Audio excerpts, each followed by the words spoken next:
Ya, pemirsa, hasil otopsi jenazah bapak dan anak di Koja, Jakarta Utara mengungkap sang bapak sudah meninggal lebih dari 10 hari, sedangkan anaknya sudah meninggal lebih dari 3 hari. Polisi menilai kecil kemungkinan ada orang lain masuk ke rumah selain anggota keluarga itu. Dan saat ini, polisi masih menunggu pemulihan istri korban yang dirawat di Rumah Sakit Polri. Kamar tidur yang kita temukan. Nah, lalu kemudian hasil otopsi yang bisa kami sampaikan hari ini hanya menyebutkan usia kematian.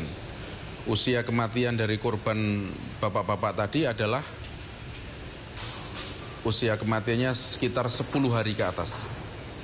Sementara anak berada di usia kematian 3 hari. Jadi ada perbedaan usia kematian. Nah, penyebab kematiannya pada kasat mata di tubuh jasad berinisial H ini tidak ditemukan luka terbuka. Tidak ditemukan luka terbuka. Pun ada darah di sekitar jasadnya, tetapi tidak ditemukan luka terbuka. Ini kemudian kita harus melakukan uji forensik yang lain. Antara lain adalah histopatologi forensik, kemudian toksikologi forensik. Mengapa itu perlu?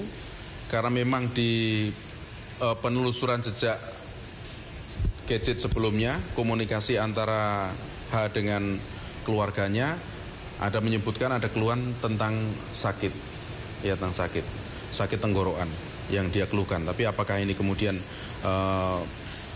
signifikan dengan hasil atau kondisi pada waktu terakhir ditemukan? Lalu pada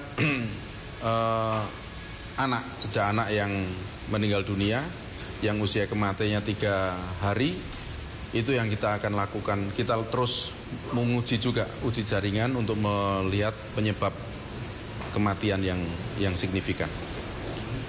Berarti si anak pun tidak ada luka berdarah begitu ya? Ada luka, tetapi apakah luka itu signifikan dengan kematian? Nah, itu yang baru diuji jaringan. Karena memang usia kematian sudah 3 hari, jadi tidak nampak kasat mata luka terbuka ya.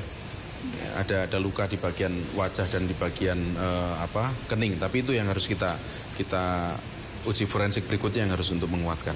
Bagaimana ya. Ada istrinya? Tidak ada keributan? Nah, istrinya dan 1 anak perempuan.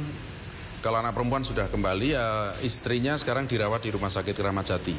Kita juga harus terapi kondisi psikologinya, selain juga kondisi fisiknya. Jadi ini kalau kita melihat kan kondisi TKP ada 4 orang di situ, dan kecil kemungkinan jejak orang asing masuk.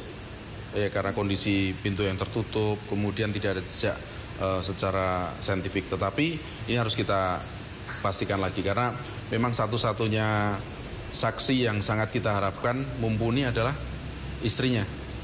Tapi karena kondisi psikologisnya belum memungkinkan untuk kita lakukan pendalaman, maka kita tunggu, mudah-mudahan bisa segera terungkap.